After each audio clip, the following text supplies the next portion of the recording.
If you start as a small business, it's a lot easier later as you grow and scale versus become a large company, not like my large company, 3,000 employees, now looking at accessibility. There are a lot of elements that you look at and say, wow, had we done that from the ground up, it would be a lot easier. For the first time, I'm seeing somebody who understands the ways you can connect real programs with the inspiration. Right. Because the problem is the inspiration happens, but then employers don't know what to do with it. So I am trying to fill that mortar between the bricks to say, here's how we get from the inspiration to the programs that can actually make an impact to get people hired. Hey, Ron, welcome to Business Club.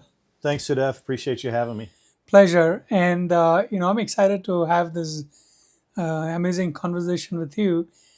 And I looked at your background, reached out to me. So, disability is a very, very important subject that we need to discuss. But before we get into the details, I would love to know a little bit background about yourself. Where were you born? Where were you raised? Where do you work? Or, things like that. Sure. So from my geo perspective, I'm a product of the Northeast, as many of us in Charlotte area are. Yeah.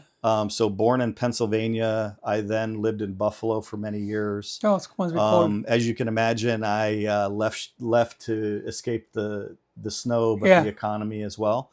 So I landed in Charlotte. I've been here for quite a long time. I won't date myself too bad. The gray hair does that for me. But today I head up talent acquisition for a software company called Ivanti. And I'm also an ambassador for disability inclusion and accessibility, both at my company as well as, looking to do outreach to the broader business community. Great. Can you just expand a little bit on your ambassadorship and why are you championing and what's the purpose behind things, all that? So, I would say my inspiration is certainly family members with disabilities. I grew up with a father who was blind my whole life, helped him navigate an inaccessible world with simple tasks like helping him walk down the street and navigate curbs. Then in my immediate family, my wife has dyslexia and ADHD. I have a daughter with dyslexia and a son that struggled mightily during school with ADHD. So watching them overcome challenges, helping them kind of champion for them in their lives, the accommodations, the accessible aspects that they needed, has really inspired me and has kind of got me to a place where my professional life and my personal life have joined hands, and now here I am. Okay. Great. So how has your role evolved over the years in advocating for accessibility and inclusion? So I would say exactly that. My personal life and professional life have sort of come together.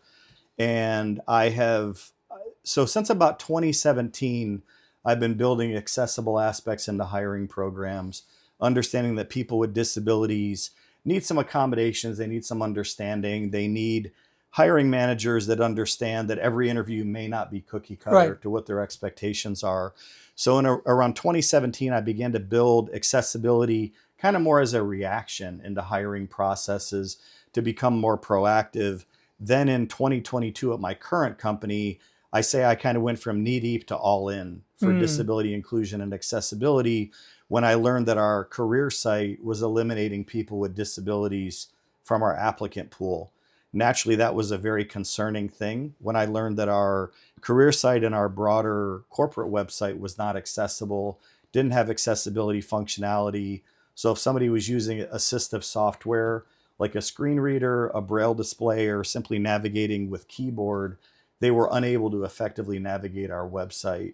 And in effect was then eliminating candidates with disabilities from our applicant pool. So I took action from there and since that point have been really all in. And now I'm reaching out, trying to advocate in a broader way beyond my company with businesses and certainly businesses in the Charlotte region. That's great. So I know that a lot of organizations give importance to DEI. So is disability part of the DEI culture as well, or is it beyond? So you hit on exactly why we're talking today and why I'm doing so much outreach. 90% of companies out there, when they look at DEI, they're focused on gender issues in the workplace. 75% of companies are focused on race and ethnicity issues in the workplace. only 5% of employers have disability included in their diversity Wow. initiatives. So you say, why is that? That's what I said. Why is that? Well, what I've learned is that most companies look at disability as charity. So they give money to kids with special needs, Right. Special Olympics, or some other charity, and then that's how they feel like they're doing their part. But I've talked to a lot of people with disabilities, in addition to my family, people that are on the speaker tour. And when you talk to them about the biggest impact that I in talent acquisition or somebody in HR can make in the workplace, they say, help us with disabilities get hired. We don't want to just be your inspiration. We want you to hire us. Right. So that's really where I've been looking to make the impact. Great. So these organizational culture around diversity, how are you able to influence them? I know you're trying to influence within your company, but how are you able to do it outside? So outside my company, I've been doing a lot of outreach. I've been on the speaker tour a little bit myself, speaking at conferences. In November, I was at a recruiting conference in Anaheim. I've really pinpointed how recruiters, HR practitioners are uniquely positioned to make an impact. So I've been really doing a lot of outreach to that HR community, but also looking to reach the business community. So I'm doing other things like this podcast. Yeah. I'm really looking to even hone in on the Charlotte area to see if I can make an impact in my own backyard, your Or own in the, yeah, backyard, absolutely. where we live, because I've done some of this outreach that's expanded to national and some international. But I'm like, what about the Charlotte area? Absolutely. And this is one of the reasons we started the small business podcast as well. We believe that, I mean, we know that for a fact that small business contributes, I'm told, about 78% of the US economy, Hmm. which, if you look at the scale at which we're growing, everybody wants to be doing a small business. At least they start a small business.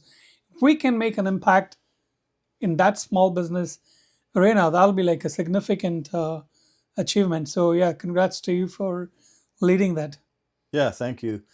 I agree, because if you start as a small business with these things in mind, it's a lot easier later as you grow and Yeah, scale, because now it's built in, it's baked into your process, versus become a large company, not like my large company, 3,000 employees. Now looking at accessibility, there are a lot of elements that you look at and say, wow, had we done that from the ground up, it it would would have be been a much lot better. easier Mhm. today. So now it involves like re-architecting, re-engineering entire processes, programs, software platforms. So it's a little bit more of a heavy lift.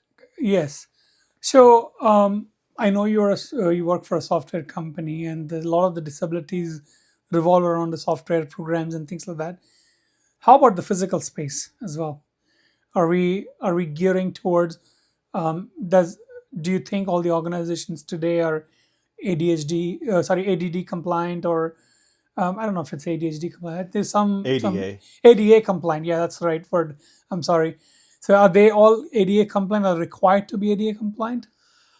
So that's where there definitely are guidelines from the ADA, and on your physical workspace, your building, your facility, there are certainly guidelines and there are compliance elements. With that said, there are also ways to take it a step beyond, to say, let's move beyond just hitting the compliance markers. Let's actually make this facility as accessible as we can. Let's consider that individuals with ADHD might not want to be in a loud space with like music playing in the Right. lobby, or they might not want these incredibly bright fluorescent lights. They might want a light in their workspace that's more of a color tone, that's Yeah. more effective for them to work. Monochromatic, or yeah. Okay. Yeah. Got it.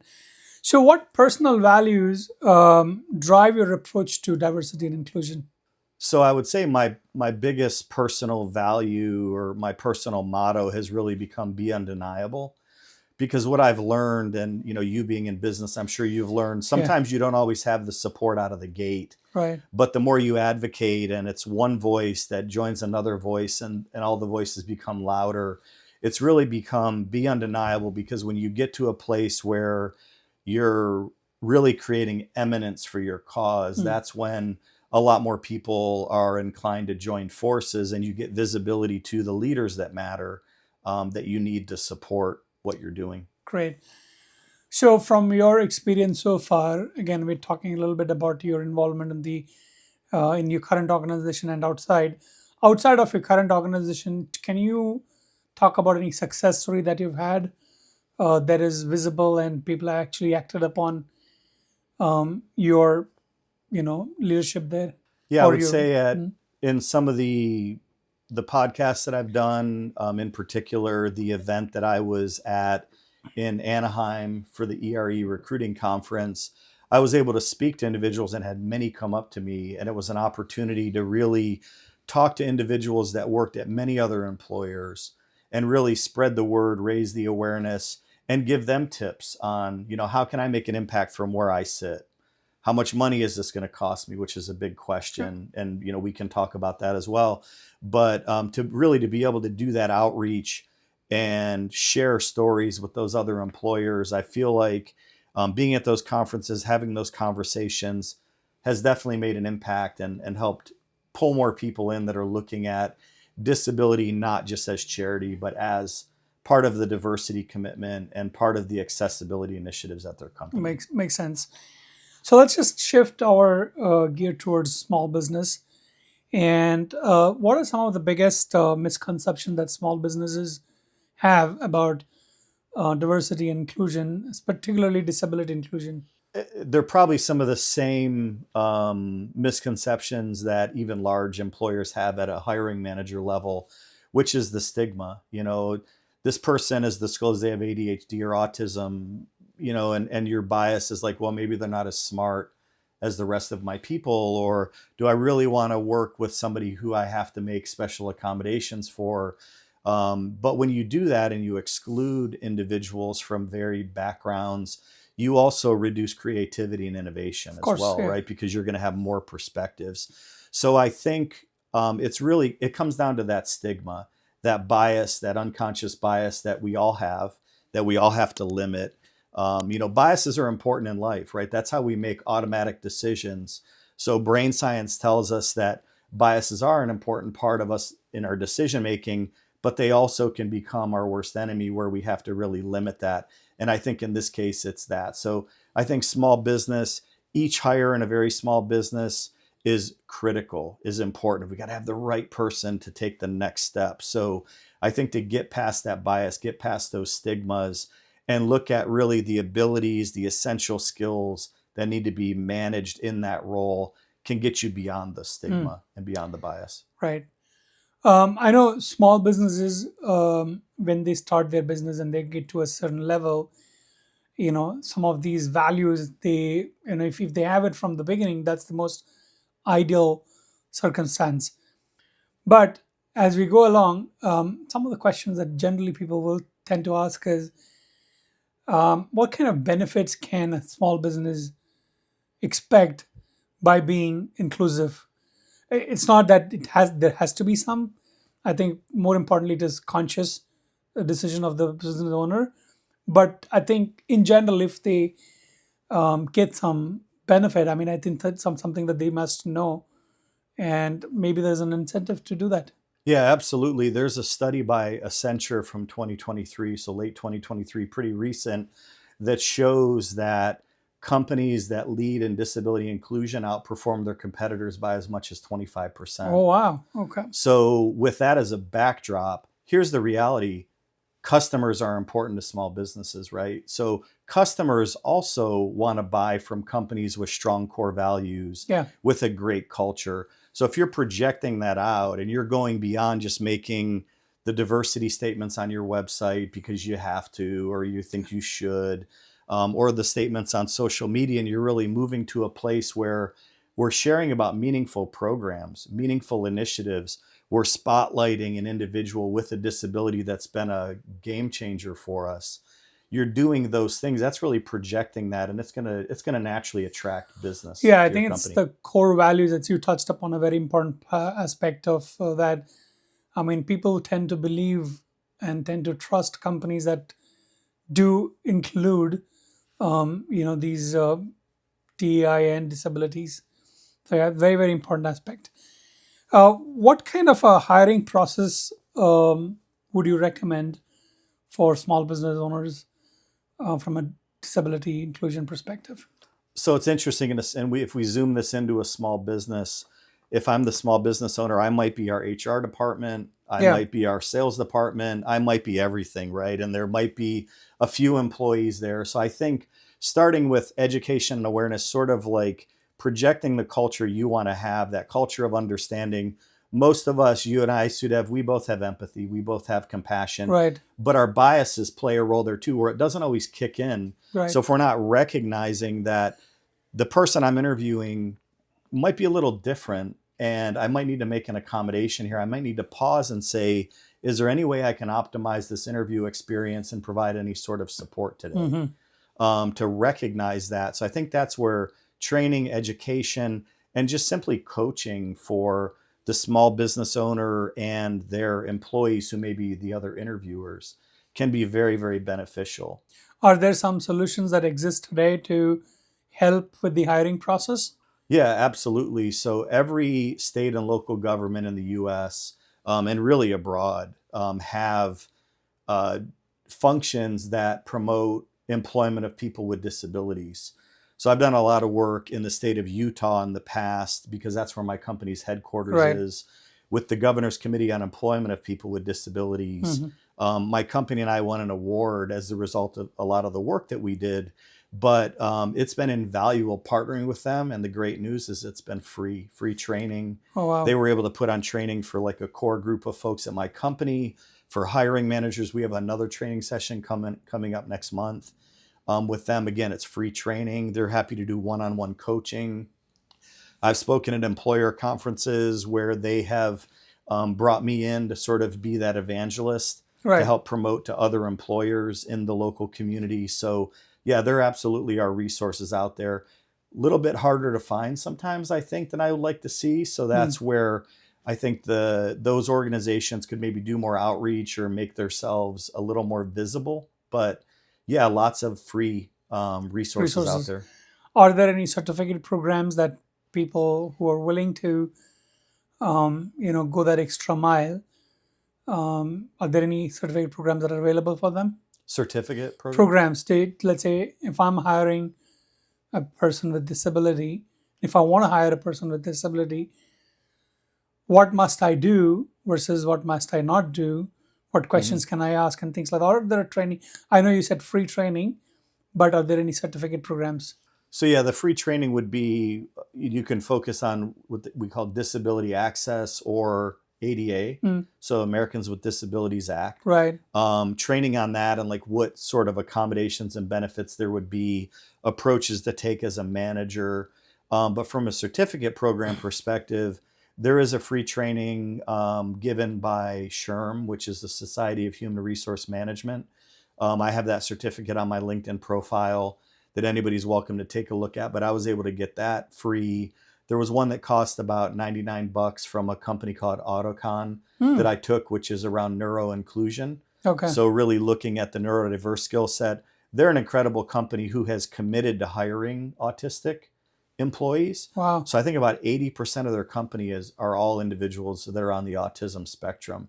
Wow. So there definitely are some certificate programs out there that really just help you understand, and it raises awareness, but it helps you think differently, think from a slightly different perspective. So that's been a really interesting journey for me. Even though I've been around people with disabilities my whole life, I've even found a lot of benefits from this and learned to think differently. Great. How do you recommend that small business owners train the teams to be more inclusive? Yeah, this is where, coaching, training, and really, I think if you start with empathy and compassion and, look at it and say, if we're going into an interview process, if we're going into a hiring initiative, we need to hire 3 people, 5 people, 10 people. We're not expecting everybody to act the same. Right. And also recognize that interview behavior is not always work behavior. You Correct. know, you do need to look for demonstrated behavioral examples, which is what I refer to, where you need individuals to have performed work that's relevant to your company, of course, but they may be nervous in the interview. So it may not be an indication of a certain action they had, may not be an indication of how they work. So if you do your best to reduce bias, lead with empathy and understanding, and really teach managers to interview and even evaluate their own employees from that lens, I think that can be a huge benefit. Great. What are some of the risks associated by not including them? Of course, reputation. Yeah, absolutely. I mean, so we didn't really talk too much about the ADA from the legal perspective. Yeah, So there are absolutely guidelines for businesses that can lead to lawsuits that can cost companies money. In a small business setting, you certainly don't want to lose a $10,000, $20,000, $30,000 lawsuit because you didn't treat somebody with a disability effectively, mm, whether it was during an interview, they didn't feel included, they felt like they were not hired biased. because of their disability and there was bias there, or you have an employee that comes in that works with a manager who's not very understanding, very accommodating, and they get terminated unfairly. That could lead to a lawsuit because we're not following guidelines, and can also be a black eye for the company. Yep. So when you look at hiring these diverse talent pool, are there any specific language or something that you need to include in the job descriptions? That's a great point because what you need to do is appeal, right? I mean, a job description, and I always say it's literally just a job advertisement. This is Right. external facing. It's like a billboard when you're Yeah. driving down the road, or your virtual road as you're looking in LinkedIn or monster.com or whatever job board.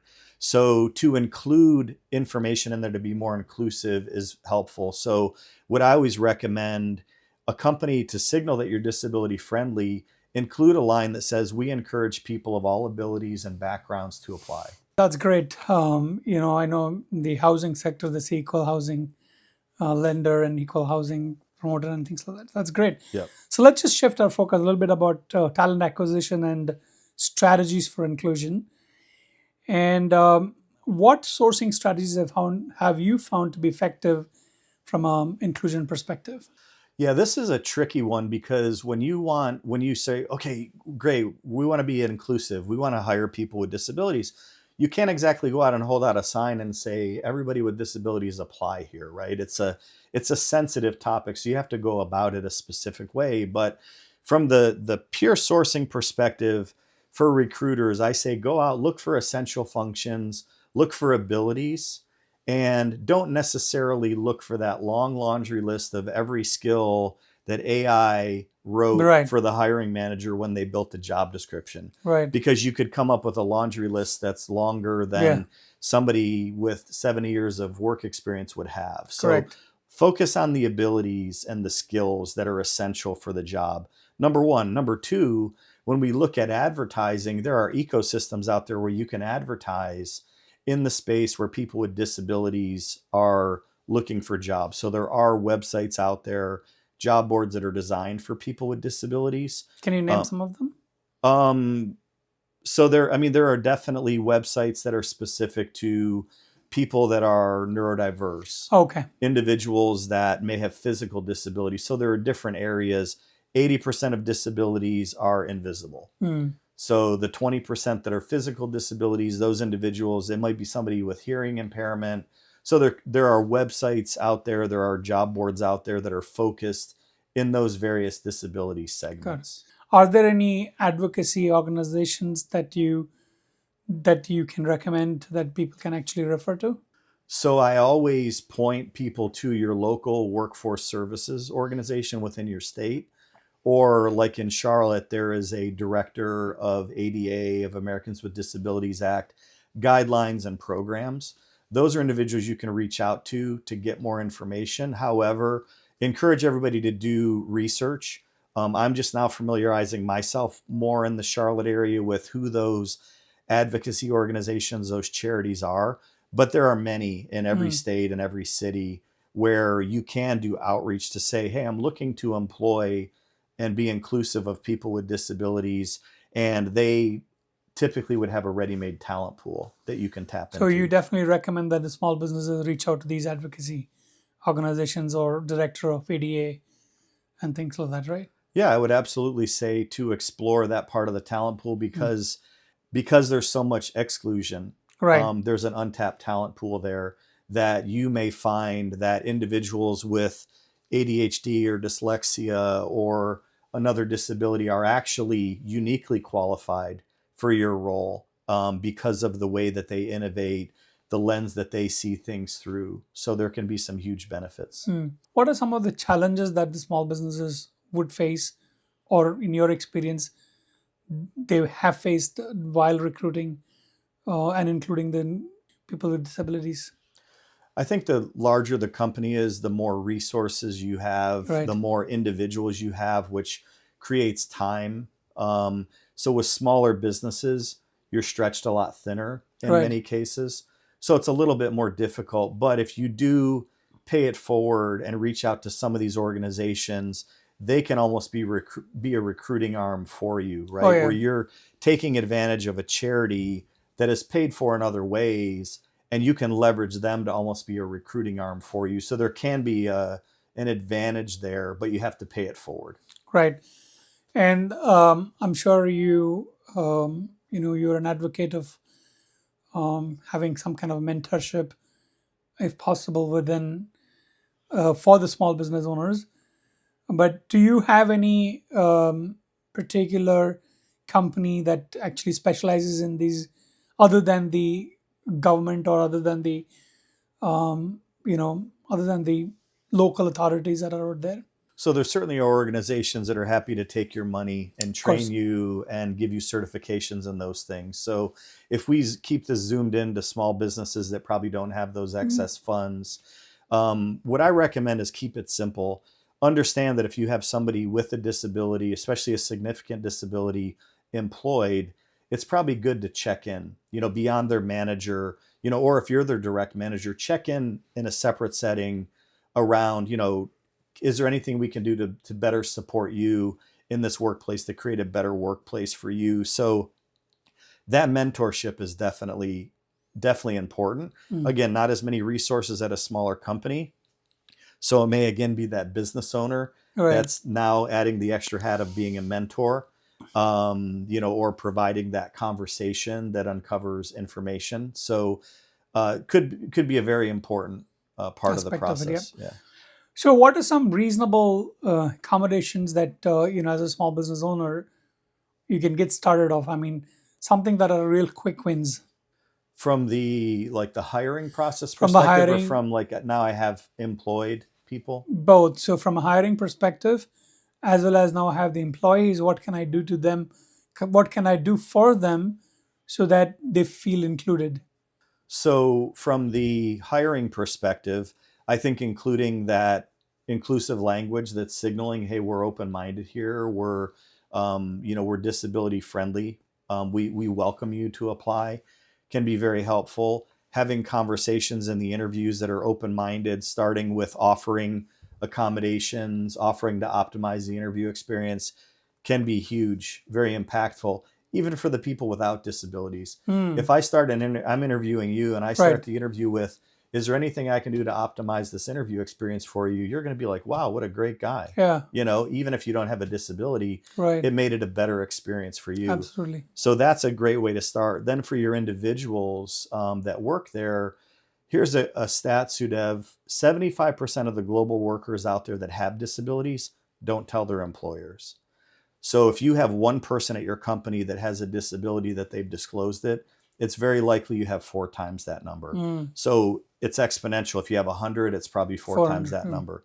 So with that being the case, it's great to do surveys. A great way to do it, especially if you have individuals that have disclosed, talk to them. If you're a small business owner, it might be a room of 6 or 7 people. Ask right in that room, is there anything I can do to really optimize this workplace for everybody? Are there any ways we can do to improve our, the way we approach the work? Yep. So it can be very simple, but surveys in a little bit larger companies, invite people to fill out surveys, take it into account, look at those results objectively, and take the recommendations. I mean, it's very interesting that you say that, because not too long ago I was in the job market for. I just moved out of Bank of America.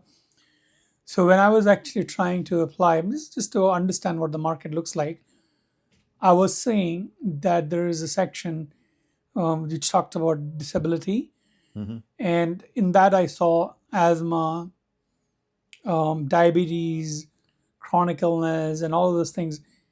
And I was, to my surprise, I was told that a lot of people don't check those boxes. So, do you think that's an advantage or a disadvantage I mean, there's from a the stick. candidate perspective? I hope it's an advantage, or I hope it's not a, it's not something that's really even considered, right? I hope it's something where it's like, thank you for letting us know. And then if there's an accommodation we can provide, we will. But the reality is, the reason 75% of the global workers with disabilities don't tell anybody is because of the stigma. If Stigma. I tell them I have autism, they may Unlikely they to may have, yeah. notice, but they're more likely to think that I'm not as smart Mm. as the person they want to hire.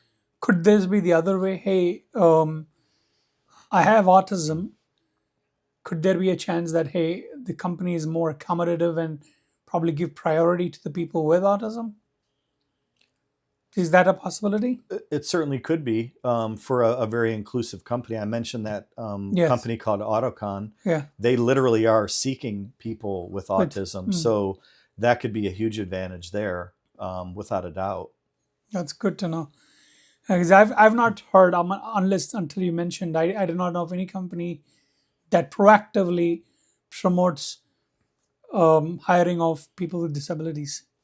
Yeah, I've even heard don't quote me here, Yeah, of course. or your audience, but Yeah. it might be JPMC that had a sales force that they found that individuals with ADHD were uniquely, and I mentioned this earlier, were uniquely qualified to work because Wow. they had such a drive.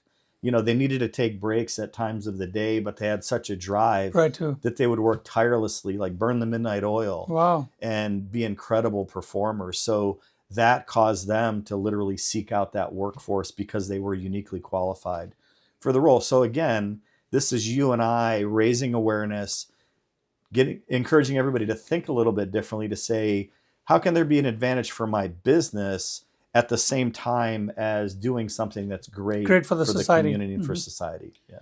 Great. So let's talk a little bit about the trends. Where do you think this diversity and inclusion, especially disability inclusion, going or trending towards? Do you have any thoughts on that? So I think with recent developments, in the U.S., and I'm even hearing about the U.K. where DEI may be minimized, that could be an advantage for the disability sector, Hmm. because that is covered by the ADA in the U.S. and the EAA in Europe. So that could be an advantage. But overall, I don't think historically enough has changed relating to the diversity initiative for disabilities, unfortunately. So I'm trying to be one of those voices that's raising awareness and trying to make an impact there.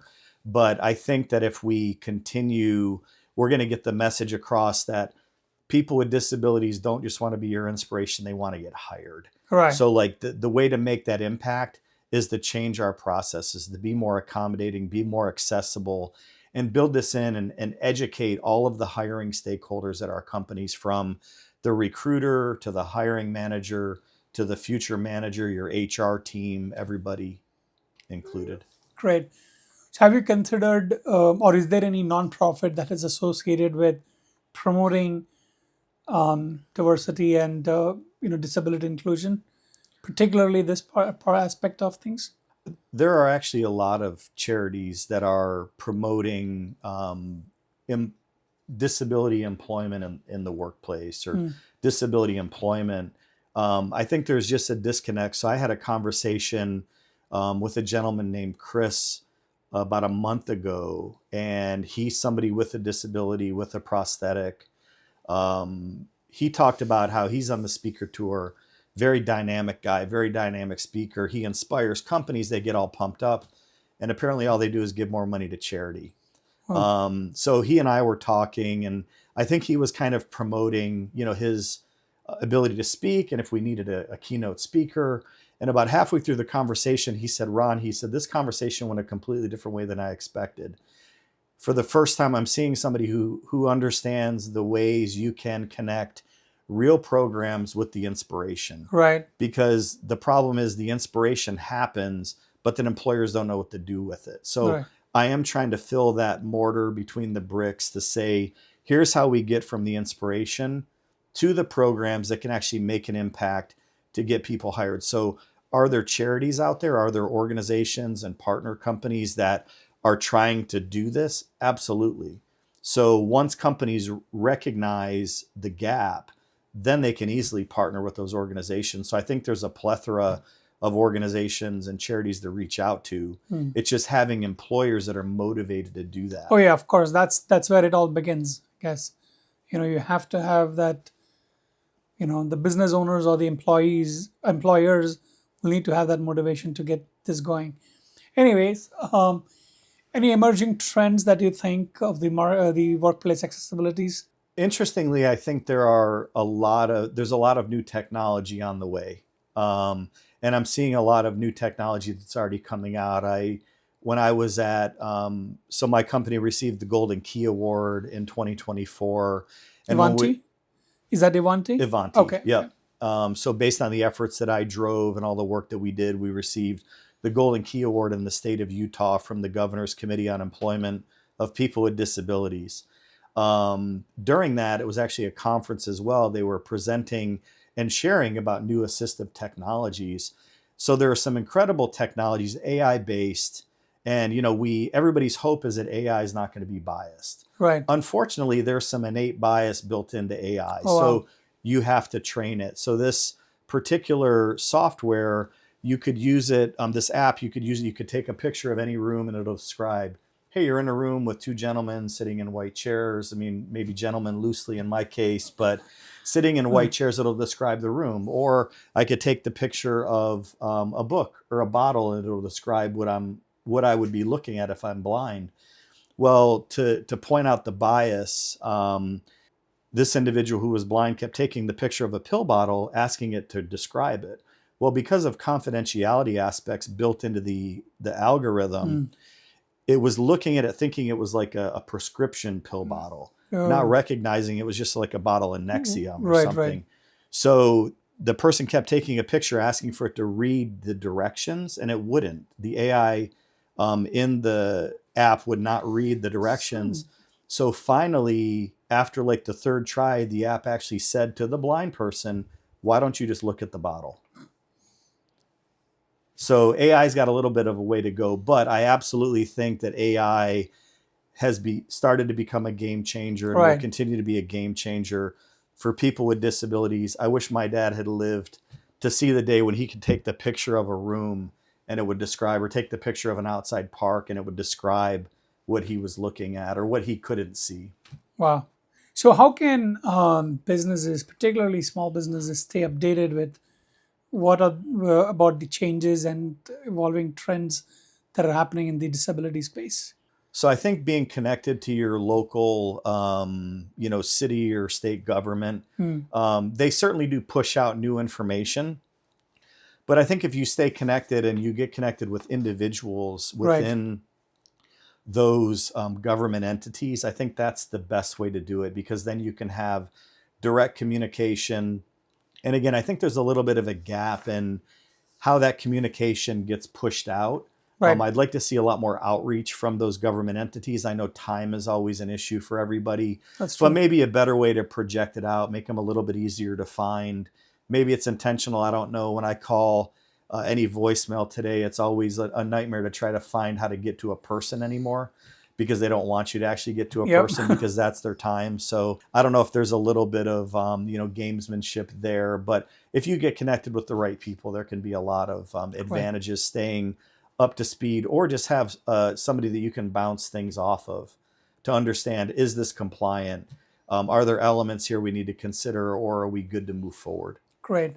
You think the corporate social responsibility is that going to play a role in disability inclusion? It does at my company. So for us, corporate social responsibility is the larger umbrella Hmm. where our DEI program, our sustainability program, and so on sit under corporate social responsibility the way that we structured it. So disability inclusion is absolutely part of that corporate social responsibility structure. So I think that that absolutely plays a role. Hopefully, disability inclusion at your listeners' companies or at their own company if they're a small business owner can play a role where that becomes part of their corporate social responsibility initiative, where they train, they coach everybody to keep accessibility in mind Right. in their daily work. Right. What role do you think government should play? I know there are governments at different levels, the counties and the city and things like that. What role do you think they should play? I mean, I think the government should continue promoting. At the end of the day, I think there's a little bit of a disconnect on how it gets pushed out. Like in the state of Utah, they seem to be doing a lot of outreach, but then it's just like at my company, we do a lot of great initiatives, but you could ask 10 people in a row and nobody knows that we even did that. Nobody knows we won an So award the PR for is somewhere. very less. Yeah, so maybe the PR could maybe to look at it differently and approach it differently, figure out better ways to do outreach. But I know the team in Utah, and I'm sure the teams in North Carolina really, are excited and hoping to do outreach to employers, but it's not always received, or maybe through the communication mediums they could improve it. Got it. Shifting gear a little bit, let's talk a little bit about performance metrics and KPIs and things that the small business owners as well as any business could track. Are there any KPIs that businesses should track to ensure that they're really including people with disabilities? I mean, I think a great one is for those individuals that do disclose that they have a disability. There are guidelines around how HR departments should be managing, and for the small business owners, they probably are the HR department. There are guidelines around how they should be tracking success, but I think it's important for companies to look at the average tenure Hmm. of individuals with disabilities compared to others to determine, is there a gap there? Is there something that we should be doing more around? That's where I think surveys can be very important. And surveys, Yeah. not just your generic employee Right. surveys, but survey those individuals to find out if there are better ways to support them. Are they getting what they need from their managers? Are they getting what they need in their work environment? Got it. Do you think ERGs, employee resource groups, do they have any role in getting this off the ground? I do. We have an employee resource group called Curb Cuts, Curb which we, cuts? we call it Accessibility Club. So at any street corner today, you typically see a cutout curb Yeah. where somebody with a wheelchair or somebody Oh, curb blind cuts. Okay. can Hmm. navigate. So Curb Cuts is what we call our Accessibility Club. And we raise a lot of awareness. We have 80 to 100 people at the company. Of the 3,000 that join our monthly meetings, we raise awareness around different types of disabilities, ways that we can do accessible design on our website or with our products, and many other related topics. Hmm. So I absolutely think that they play a role because it becomes kind of the nerve center or that thought leadership for more broadly accessibility across the company. Great. Any creative ways that employers can actually promote or champion this cause internally, other than the ones that you just mentioned? Yeah, I think it comes back to, and I keep saying it, not because I don't have anything else to say, but because it's the most important Right. thing I've Yeah, found. absolutely. Bring visibility, raise awareness. Hmm. Because once people know, they typically, I have yet, Sudev, to approach anybody and say, hey, I'm a disability inclusion ambassador. I promote this, I champion these initiatives. I have yet to have anybody say, oh, whatever, or that's not interesting. Everybody is very Interested, supportive yeah, of and, course, and yeah. interested, right? So it's really raising awareness, and again, different communication mediums. Bring eminence to it by promoting when your company wins an award, or individuals with disabilities are doing great things. Do employee testimonials, make videos, push it out to the employment Social community, media, yeah. project it external. Yeah, Hmm. absolutely, are great ways to do that. So be that trendsetter, that thought leader in the market, and hopefully other companies in your ecosystem will follow suit. Great. What advice would you have for business leaders who are looking to champion the disability inclusion? I would say my advice is, don't think that you're going to have everybody take off one pair of glasses and put with a new set of lenses and see everything differently overnight. Hmm. It's definitely going to take some time. So just like with any initiative, chip away and begin to raise awareness. That takes on a bigger form when people start to become interested, and people will become interested. you get more voices together, which becomes louder. You get more advocates, more allies is really the way to do it. So don't expect to make an impact overnight. There's a lot of work you can do. It can become overwhelming with how much work you have to do to be ADA compliant on your website. But just start small. But Start small start. things, make an impact, and then the more people that are interested, the more hands you have Right. that can Absolutely. assist. Great.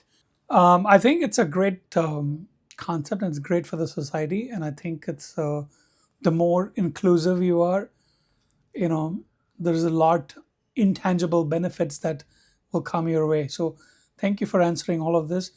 Now, what we will do is we'll just get into a section. It's called the rapid fire, designed for you to think on your feet, but don't take me literally for that. Take your time. And I always say it's rapid fire doesn't mean a one word answer. It can be as elaborate as you would like it to be. So I will try to ask some questions. Sounds good. I'll do my best. Thank you. So what's one thing small businesses can do today to start being more inclusive? I would say just poll your employees. Hmm, Ask, how are we doing? What do you think of our workplace? got it. What's a common accessibility issue that often gets overlooked? I would say accommodations during interviews, just leading with empathy, leading with understanding. Don't have pretenses, limit your bias. Got it. And what's your favorite resource for learning about disability inclusion? So my favorite resource has been exactly what I talked about, the government Hmm, entities, because they are so knowledgeable, so patient, and wonderful with ways that you can promote it within your organization, ways that you can really adjust your thinking got to it. begin to think differently. One word to describe an inclusive workplace. I'd say welcoming. Wow, it's awesome. And the most rewarding part of your role as a diversity and inclusion and disability inclusion leader in your organization. So I'm going to give you two because there are really two. One is when I'm talking to individuals and it dawns on them how they have been looking at things and how they can look at things differently and make an impact from where they sit. But, maybe even overshadowing that is just that my family's been very proud of me for Of this course. work. Having individuals with disabilities and kind of being their voice Hmm. has made them very proud and has made some emotional moments in our life. Yeah, great. So let me ask you a very, you don't have to answer if it's politically incorrect.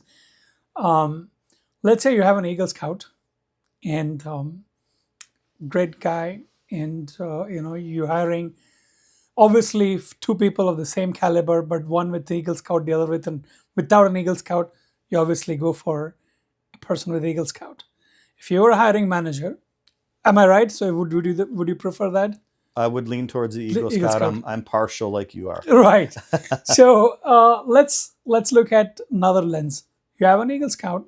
Everything given, all the qualities and qualifications remain the same. You have an Eagle Scout, and then you have a person with disability. Who would you? And you don't have to answer it again if you don't feel like. But who would you lean towards? I think I certainly have a lot of empathy, in that regard. So, from a personal perspective, that would certainly be a difficult decision. I think it would come down to essential functions, who I feel like is going to be the Most best valuable individual for the job. I mean, at the very end of the day, you should hire the best for the individual company. for Yeah, the job yeah. for the company. But with that said, I certainly would have a tough time if there's somebody with a disability that's a fantastic candidate to not hire them. Yeah, I mean, great thought, and I'm sorry if I just threw you off there. But yeah, great answer, by the way. So, what's the biggest misconception about workplace accommodations? Oh, that's a great one. I think the biggest misconception is that it's going to cost us a lot of money to hire somebody with a And it disability. wouldn't. Even people with significant disabilities, the average cost in the US is about $500 per Really? person. Oh, wow. But most accommodations don't cost anything. Mm. They're literally just understanding, a manager being accommodating, accepting differences, and really just It's more of cultural. managing the Mm. individual, instead of managing based on a preconception of how somebody should operate and behave. Got it. Okay. And a book or podcasts that you would recommend? You don't have to recommend ours, but anything other than this? Besides this podcast, I have seen a lot of great things happening from Good Morning HR with Mike Coffey. Oh, okay. He's been doing a number of podcasts, including one with me, where we talked a lot about disability inclusion and accessibility. So it's exciting to see this sort of catching on and Oh, yeah. becoming a topic within the HR ecosystem as well as more broadly. Great. A simple change that businesses can actually make to be more accessible. Yeah, I think I would again go back to ask your employees, Hmm. how can we do better? How Feedback. can, yeah, get feedback. Surveys. Ask employees how we can make an impact.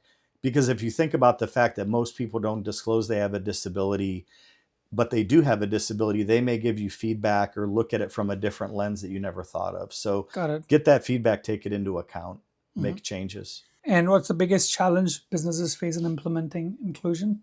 I would say adoption and Mindset. awareness, Mhm. mindset. Yeah, just understanding that adopting inclusion, hiring people with disabilities, removing the stigma, getting beyond the biases. Yeah, I think that also answers my question around what's one myth that you would like to get busted. Yeah, anything around, that it's going to cost us a lot of money to hire somebody with a disability, or somebody with a disability, we're going to have to hire an extra person Mm, to help them to still get the job done. That's not true. got it. What's your go-to advice for companies that are actually starting their inclusion journey? I would say to, take it a step at a time. Um, Find the low hanging fruit where you can make an impact early, make those impacts, and then set your long range plan, build a roadmap. Where do we want, what's the outcome we're hoping for? Right. Current state, future state. How do we get there? We may never get to the ideal state, but let's at least stay on that journey and keep Let's moving. be in the state at least. Yeah, be in state. Great. Great. Any advice on how to get the ball rolling in social media? Let me put it this way. How can social media play a role in promoting accessibility? I mean, I think social media absolutely provides that eminence that you want as an organization. So I'm not saying, promote disability inclusion just to get to look good in the market, right? Right, right. These are real programs. These are real people.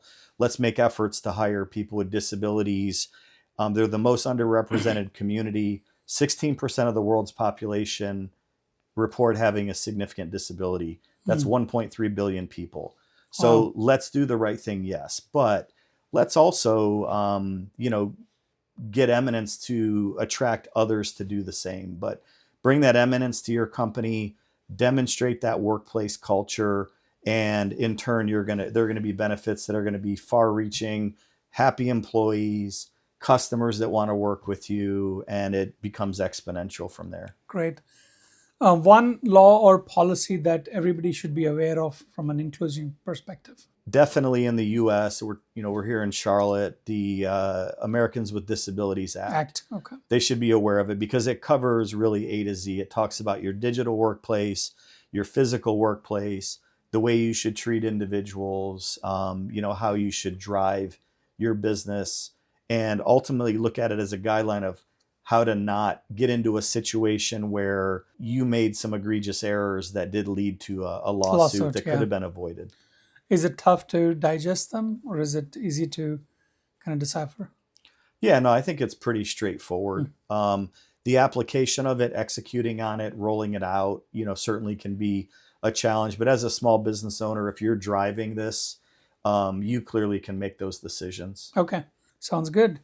Any personal mantra that you live by at your workplace? And if I didn't mention it earlier, I think I might have, but it's be undeniable. Oh, yeah, you did mention that's great. And it's been in my, it's kind of built into my DNA now, because if you become undeniable, then people have to acknowledge, they have to help, assist and sort of get on the train or get run over by the train. Sure.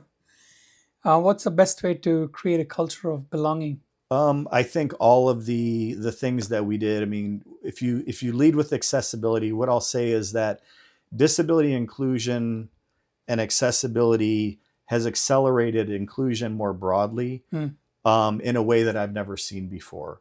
And it's really incredible. When you start with accessibility, you create a better culture because it's better for everybody. Right. We talked about a couple of those examples, but it really can make an impact. And when you're being welcoming to one community, it reflects on everybody. Absolutely. Any disability inclusion that inspired you recently? So one initiative that my company did, it's close to my heart, for the blind individuals out there because my father was blind. My company in India actually built a computer lab for blind students where they Wow. provided hardware and accessibility software. That was for the National Institute for the Blind, Wow. in In India. India? Yep. Wow. Amazing. Kudos to your company. Great job. How do you balance business goals with inclusion efforts? Yeah, that's tough because my day job is talent acquisition, and Yeah. that's what I'm paid to do, and what I need to make sure I'm really good at. So the inclusion efforts, the other side is really that labor of love. So I do a lot of work like off work hours, um, where I'm doing research in the evenings. I'm preparing for a meeting like this, in the evenings as well, early mornings. So really, it's about that labor of love, where it's sort of a hobby or it's something I'm so passionate about. The time is not really a factor for me. Okay. That's great. You're deeply, deeply passionate about this effort. That's great to know. I describe it also as I'm a little obsessed. So watch out. If you get around me, it might catch. It's a great thing to catch. I mean, they always say, right? If you're around five people, you become a person. Anyway, what's your proudest achievement in the inclusion space? And you won an award. You want to talk a little bit about that? Yeah, I'd say it was a pretty proud moment to receive an award in for the state of Utah, the Governor's Committee on Employment of People with Disabilities for my company. The CEO at the time said, "Let's be honest, Ron. We know this was the work of one man Mm. that led to this, but it really wasn't. It was a Team community effort. Yeah. that participated, and then to be recognized in North Carolina as well at the Carolina HR Summit in downtown Charlotte, a couple of months ago, was a pretty proud achievement as well to be acknowledged. Well, on that note, on the note of achievement, thank you for joining us. It has been a pleasure having you here. Any other word of note that you want to tell the audience about disability? Anything we've missed? I would just say, the reason I'm here is because I'm looking to do more outreach to the HR community, the business community broadly. Yeah. So I'm making myself available as a resource. I'm paid by my company to work, so I'm not, promoting this as a Yeah, business yeah, of course. opportunity for me. So I'm on LinkedIn. I'm involved very actively in conversations. I'm excited to share information. So feel free to reach out. Any of your listeners are welcome to reach out, and anything I can do to support their own efforts or help them get it off the ground, I'm happy to do. That'll be great. So, in one of the things that we do is as we highlight small businesses and leaders like you, in our YouTube description, we put your LinkedIn link, and I'm sure you're okay with that, and people can Absolutely. reach out to you. Yep, absolutely. Okay. Thank you. I look Thank you, forward to it. Ron. Thanks again, It's a Sudesh. pleasure talking to you. Same And here. a great Yep. initiative by you. So, very, very happy. Thank you.